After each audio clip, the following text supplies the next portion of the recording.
What's up guys, this is Astranox. In this Hero Siege video, I want to do a showcase of an endgame Jotunn. So Jotunn is definitely an interesting character, magic base, ranged. He has a lot of burst, like his skills are on cooldown, right? Blizzard, I got a, sub 2 second. I got Orb of Frost, like almost 1.5 second cooldown. They do a lot of damage per cast. It is ridiculous how much damage they do per cast. We have the Frozen Hide, which has physical damage reduction for us. That's beautiful. You can just put 1 point in that thing, put it on, real nice. And then we have a teleport, right? So teleport is nice, but it's not like a crazy teleport like the Storm Weaver, like an Enigma teleport, right? It has a cooldown. That's the thing, right? So first things first, I'm gonna show you guys what it looks like. I'll be showing some gameplay, and real quick I'll go over the gear and the build. So that's the Blizzard. There's a lot of, like, if you cast a bunch of them, right, it's a lot of different attacks. So what you're seeing, that tooltip damage, it's for every one of these shards, and that's not only it. Orb of Frost, it's nice. There's a lot of shards going on. It can bounce, and yeah, it does a lot of damage, right? So yeah, now the gear that I have is, this is endgame. I'm missing a 5th relic. This is in single player because I'm testing endgame characters to figure out which one I'm going to be pushing. I'm thinking that I've been doing trade. I've been initially doing solo self-found Odyssey hardcore, and then I decided to go in trade to like do builds for characters, but then there's no gear on the the market. So then I went in softcore on trade, and I'm able to put builds together that are like budget, early game, mid to like late game, but not like angelic gear, unholy gear, like crazy gear, right? 5-star and all that good stuff, because I didn't play for the first, I started playing like 1 month in season 8 basically. So I missed out all that big rush at the start. Missing the 5th slot. I'm missing some forge on some of the pieces, but everything is pretty well rolled, right? So let's just do some let me show you guys some gameplay, right? So let's start with this, right? Let's go clean this place. So this is the Orb of Frost, like the Orb of Frost only. I'm not doing Blizzard. So I'm gonna leave the spells to be displayed like properly, since that's the good thing about Jotunn, is he is not like spamming like his skills like crazy. Your device will not be lagging with this character unless you're gonna go with the Blizzard that is spammable. But I've done testing, and the Blizzard that's spammable, it's not like, let's put the Blizzard in here now. As you can see, if you kind of like rotate your stuff, let's clear this whole place here first. It's a bit of a messy clear because there's a cooldown on my skills. Usually I'm like spamming, whatever skill I have, and everything gets demolished, and I don't have to, worry about some stragglers, some leftovers here. So yeah, as you can see, the damage, I'm gonna reset this thing for between battles, but you will see, right? You will see what kind of damage I can do, right, with the character. So this is end game, right? End game gear. This is top tier level of gear. So let's see what kind of damage I'm able to do. I'm buffed up. I have, a bunch of auras, right? Multiple auras on my mercenary, and from the shield. So yeah, that's great. So I don't have the best flask actually, so you gotta keep that in mind, right? I'm missing some flask. So if I pop these, I'm just gonna like kind of lay it down here. Okay, next phase, and that's basically it. Yeah, the boss is dead, right? So that's it.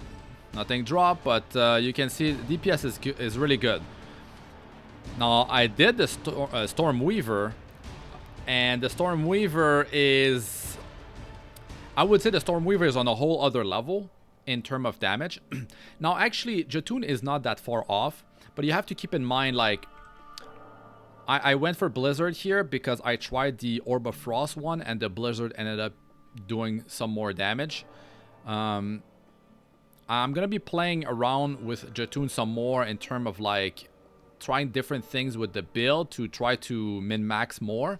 But you know, the Grand Arc Wizard's Mantle with like Sirs almost everywhere, unless like you need some resistances, because Lucifer's Crown is like a 5 to 6x damage multiplier item. That's just insane.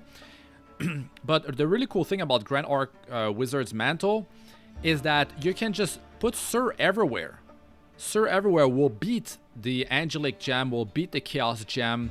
It's just that crazy, right? So I really like that. So let's do a bit more gameplay before I actually show you guys the build. So this is just, you know, Uber Damien and Inferno. But like, you know, top tier gear. So of course, oh, did I even pop my flask on Gabriel? I think I might not have popped my flask. But the thing is, my flasks are not properly set. That's the thing. That's another thing I'm missing to really min-max. So the thing that I'm missing is that, I mean, I like to run a life flask.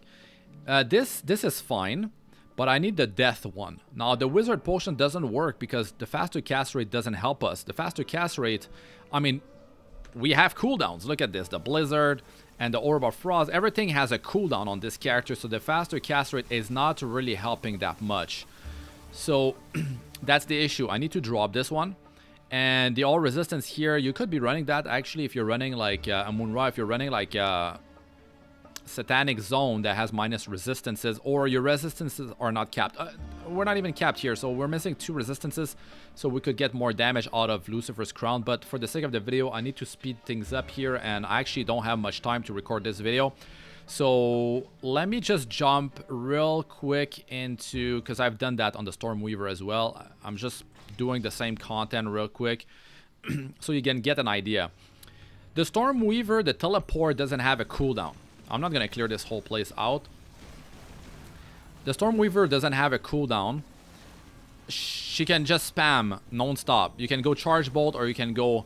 to be honest, like, the Charge Bolt is nice for, like, clearing the whole area, right? The thing about... Okay, 1 second.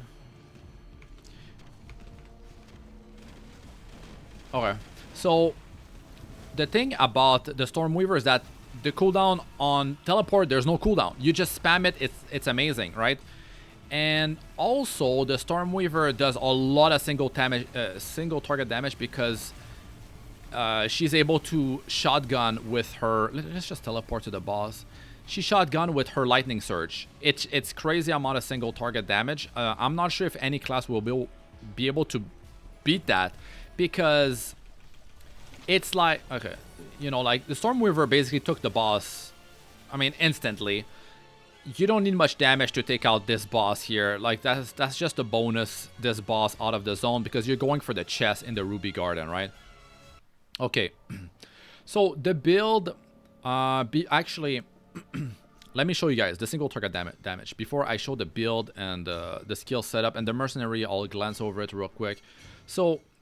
Let's say we get close to the target and we're just going for sustained damage, right? So that means we're just doing Blizzard and Orb of Frost, right? So I'm just gonna spam these 2 keys basically. And you can see... Oh, I've improved the damage actually since last time. I've improved it. I was seeing 40 million damage and I'm missing maximum resist. Actually, wait a second. This is nearly 60 million DPS. That's higher than what I was getting before. So that's very nice. Oh, that's the thing, guys, that kicked in. Okay. Super important, combat order, because getting more mana means more damage for us, right? Look at my tooltip. You can go back at the start of the video. My tooltip for Blizzard and Orb of Frost was not as high as this. I remember like about like 60 million on Blizzard. So we got like a 15% damage increase if not more, from the combat order on top of getting survivability increase. This is from the mercenary. You want to wear this armor because it's godly, because if you bring this thing to 5-star and it's level 45 combat order, it will go up to like 50-ish, and you're gonna get over maybe 65% life and mana increase. Buff lasts very long. You're gonna run this for auras, so I'm glancing over the mercenary now real quick. You don't need to run flows on the mercenary. The mercenary is gonna be very tanky. The holy aura, that's very nice for increasing your damage. Just survivability stuff, it's okay. You don't need to wear that. You don't need to wear this stuff. The most important on the mercenary is this armor. This is maybe way too expensive to get a good one, but if you can get one and roll it over the course of like the season or something like that, it could be very helpful because these aura are quite powerful. Look at that. It's nice, but you'd get more benefit out of running it on a class that actually uses the faster cast rate properly. So yeah, I mean, like the mercenary, as you can see here, that's the build. You go 1 point everything, and then you max this defenses, you max plated armor, you max evasive tactics. The most important is the plated armor and the evasive tactic, then it's like defenses. And then I would say before late game I would go the lifesteal, but then when you have a lot of all skills and he's very tanky, you can go for the health regeneration instead because you already have plenty of lifesteal, okay? But don't follow my mercenary like gear. It's just the chest that's important, and the crown and the boots. Okay, these 3 pieces, the other ones are interchangeable. It's just whatever I had. I just like put whatever. So now I'm buffed up, and you saw the damage is like 60 billion single target damage. That is pretty impressive, to be honest. I'm actually liking it quite a bit because that means you're not gonna be like lagging out like most other classes in the game. Especially in late game, you have a lot of cast rate. You're attacking or casting extremely fast, and then with all the projectile, it starts to lag out. It just lags out, right? So as you can see, it's very nice. It's very nice damage, and I'm not even buffed up, but my buff are not even that good, really. So let's say I buff myself. Where is it? That's the wrong key. Okay. So, you know, my buff is bad. It's not even worth considering. It's lagging out a bit. Okay, so let me show you guys. Actually, I'm gonna go here for the music. Okay. So, the character, you can see it's full intelligence, right? Of course. The resistances, I need to bring them to 90. So that's a mistake. That's the thing I wanted to do. And I'll make another video actually to push it further with the 5th relic and all that stuff, right? So the build is basically Orb of Frost max, Blizzard is max. You're going to be casting these and teleporting with Portal of Ice. This is super important. Icicle, synergies are important. At least have 1 point to enable all skills. Very important. The passives are pretty nice on him. So that's the build you want to follow, right? 1 point here. 1 point permafrost for like AoE explosions, the detonation. You want 1 point, 1 point, 1 point to get the all resistances. Scales nice with the all skills. It's something, right? But the icicles is super important. That scales your damage a lot. It boosts your damage tremendously. The Orb of Frost and the Blizzard. So max all these 3. And then work on this one. And then leftover are going in Avatar Frost. Now for the way I have built these is this. So just follow this, right? So a bit of damage, more projectiles. Cold break, super important. You need to cold break. You see cold break, you max it. Super important. More projectile, more chance to cold break. The bounce, just 1 point, will allow the projectile to bounce. That means the projectile will stay alive longer. That means you're gonna get more cold break, more DPS, all that good stuff. I've tried doing stuff like orbiting radius, projectile speed. It actually reduces the damage. You want the Orb of Frost to be slower so it keeps on pulsating and, you know, dealing damage with all the shards, the projectiles. So yeah, now you could change it up actually, and actually if you can freeze the monsters more often, you could get extra damage there, or you could drop some of the other ones, right? Could drop points out of the proc. If you want pure damage, maybe it might end up doing more damage. But I'm really crazy about stacking procs, more projectiles, more things triggering, and getting the cold break to like trigger so often. But you can definitely put some points in just straight up increasing the damage. But the thing you have to understand is that this will be dealing like 50% of your damage, right? And Blizzard is going to be the other 50%. And then they're pretty equal in damage. And then when you get your overloaded dice, then one will beat the other, right? So yeah, that's the build. The Blizzard, that's the way I did it. Some duration, and then Frostbite here. But I'm getting +1 on the sub, including the Frost Flurries, so it's very nice. So you can see here, damage to frostbitten target increase by 60%. So, you know, the frostbitten will be triggering, especially when you're doing single target. The target stays alive. But the cold break is super important.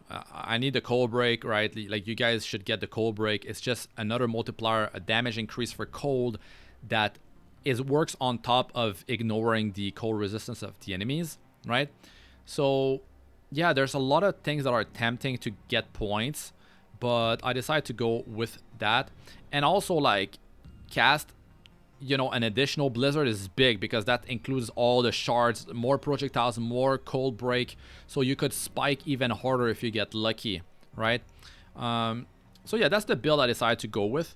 And for the teleportation, just follow this. It's basically get some cast, I guess, but it doesn't really matter. It has a cooldown on that thing. Basically, cold break, more cold break. So yeah, very nice to have cold break all over the place. And you could even spam, you know, your Orb of Frost. I mean, cast it on cooldown and the Blizzard, and then teleport. And, you know, rotate between these three. Don't forget to buff with Frozen Hide, right? That's just a massive physical damage reduction. It's just beautiful. Some extra damage here and there. And the Icicle, super important to have that going. So the hero level is basically, you basically beeline to the extra charm slot and the second extra charm slot. You know, you get all your points up here, but in between you could reset and get those extra damage here. I just go for int nodes, you know, for extra points. And then you can go here if you want some regen and stuff. It works well with like the Grand Arc Wizard Mantle, you know, to get some extra damage. I didn't fill these. It's fine. You can get some survivability here. You can get some life regen here. That's later. The most important is to get the 2 charm slot unlocked and get these powered up, right? So for the gear and the charms real quick, guys, just pause if I go too quick, but you get plenty of ignore element resistances. You're fine if you're gonna 5-star. Even if you don't have 5-star, you don't need to run a relic. That's what I'm running. You don't need to run a orb of lightning to penetrate the lightning of the enemy. Not lightning. I've been doing all the I've been doing like lightning characters like crazy. Cold. You don't need the orb of frost, it's called, or whatever one has penetration to cold. For late game, you want energy converted into magic skill damage. You want vitality converted into magic skill damage. You want the Lost One. The cast rate doesn't work too well with him at all, but the energy is a nice damage boost because you're going to be wearing hopefully like the Grand Arc Wizard's Mantle. But if not, then you could be running another thing beside Lost One. More mana, more damage. So you could be running the Holy Bible for 2 skill, 10 all attribute. You could be running the Rock Belt for 30 movement speed, 30 all attribute. If you have an extra slot, you could go Magic Mushroom for another 30 attribute, but the Rock Belt is better. So yeah, you can just pause here, but I've rolled these things to not the max, but like they're very well rolled. Very well rolled. Some of them has a forge, like extra socket, all resistances, right? So I still need to forge some stuff. This belt increases the effectiveness of your ring by 25%. It's crazy because that's basically having like a half ring on top of like a half ring is pretty crazy actually, right? Because you have 25% power here twice because you're mirroring with the Rakul Ritual Band, much cheaper that way, right? So a lot of power out of this thing. Or you could be running the belt that, you know, triggers your flask all the time. They're permanently up, right? This is great. Crit damage, it's more damage, but it's not crit damage. It's, you know, it works for your spells. So decide to run that. And Chaos Walkers, a lot of skills attributes, you know, and stacking surge everywhere is great. But you want to bring, I messed it up, but you need to bring your resistances to 90. So I need to put, I actually need a flow more. Actually, I should put a flow in a prismatic socket of the Tablet of Awakening, right? The third or fourth socket in there to it will turn. I will get 3 maximum resistances instead of 2. And then actually, yeah, I could remove 1 out of this one, but they're prismatic socket as well. Actually, what is the deal here? It doesn't matter. You can put it anywhere, really. But it's better to put it in a prismatic socket. And finally, that's the charms, guys. You can just pause if I'm going too quick, right? But yeah, you get a lot of value, a lot of damage out of the overloaded dice if you get the right one, right? Blizzard or Orb of Frost. So of course I can probably get charms that are better than this, better stats, and I'll try different combinations later on. And yeah, I hope this video was helpful to you guys. It was a quick one compared to my usual videos, but I'd like to hear what you guys think about all that in the comment section. What do you want me to test with Jotunn? You know, have I made some mistake with the build? Like, is there a way to increase the damage even further? Beside like getting like 90% all resistances to get the Lucifer's Crown to get stronger, you know, I think I can roll them better and I can get my flask going, and that will really seal the deal. And the fifth relic, and that should boost the damage even further. I could see like maybe a 30% damage increase. I wouldn't say double, maybe like a 50% damage increase. I don't think I could get a double. So yeah, also maybe +5 to Jotunn's skills. Grand Charm could be fitted here, 2 of them or something like that. That could be very strong. Okay, that's it for this one. I'm Astranox. Good luck with all ya do. Peace out for now.